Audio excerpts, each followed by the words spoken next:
The soulmate yearning. Sometimes I wish I was not wired this way. I crave the ease of a normal brain, a neurotypical mind. But what is normal really? Just a set of expectations, a mold that society tries to pour us all into. In these moments of yearning for simplicity, the loneliness bites deepest. It is not just about wanting a quiet mind, it's about wanting to share my world, my intensity, with someone who understands. Someone who does not shy away from the depth of my emotions or the rapid-fire nature of my thoughts.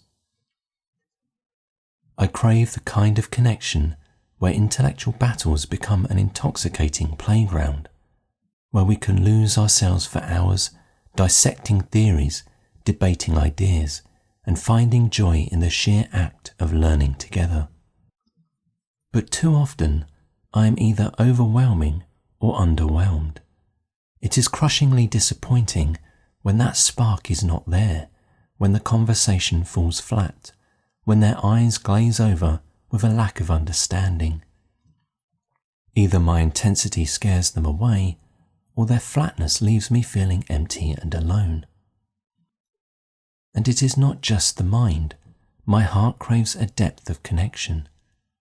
I want to share the full spectrum of my emotions, the vulnerability and the passion, the euphoria of seeing something beautiful without the fear of being judged as too much, without being looked at like a strange exotic animal.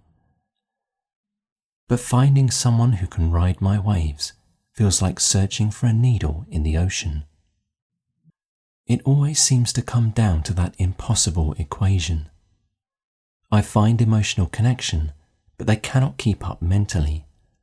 They find my energy intoxicating, but my need for intellectual stimulation leaves them exhausted.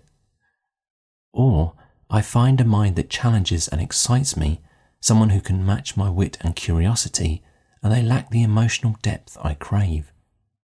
They shy away from vulnerability, from the messy, complicated realities of the human heart.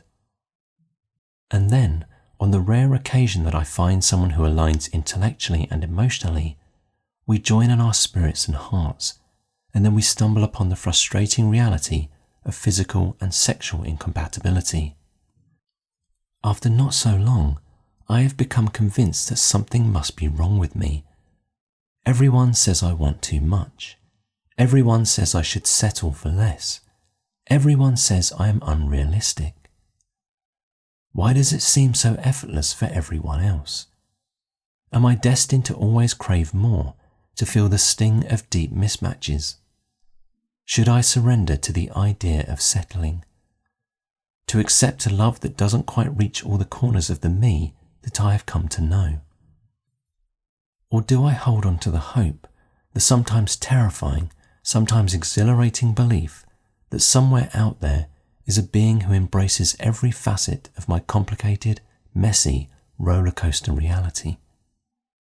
And what if, even then, I find that I become the one who is not enough, the one who holds back because of my stoic facade, the one who retreats due to fear of rejection, the one still haunted by indelible past trauma, the one who cannot reciprocate the depth they offer?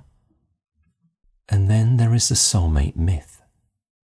There is a story in Plato's Symposium told by the playwright Aristophanes. It goes like this. Humans were once incredible beings with 4 legs, 4 arms, and 2 faces.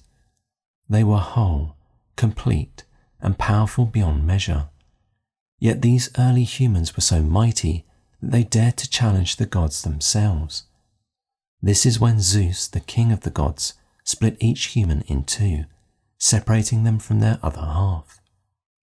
Now, as only halves, we wander the earth, forever searching for the missing piece of our souls, the other half that will make us whole again. This yearning, this deep, insatiable longing to find our missing other half, Aristophanes suggests is the origin of love. Like Aristophanes, some argue this means we are incomplete until we find our soulmate, that a solitary life is a half-lived life. But But I do not want to surrender to this ancient myth, or any arbitrary social myths for that matter. What if I can be complete on my own? What if I am not a half circle searching for its other half, but a full circle complete in myself? What if this whole idea of needing someone to complete us is just that, an idea?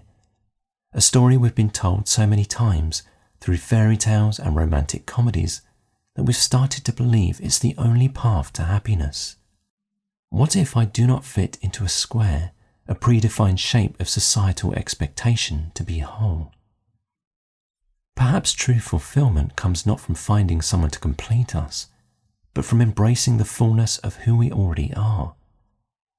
Look at Thoreau finding solace and enlightenment in the solitude of Walden Pond. Consider the countless artists, writers and musicians who found inspiration not in romantic love, but in the depths of their own creative spirits.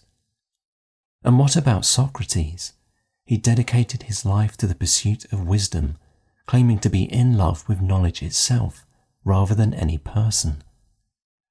Are these lives any less meaningful, any less whole, simply because they don't conform to the traditional mould?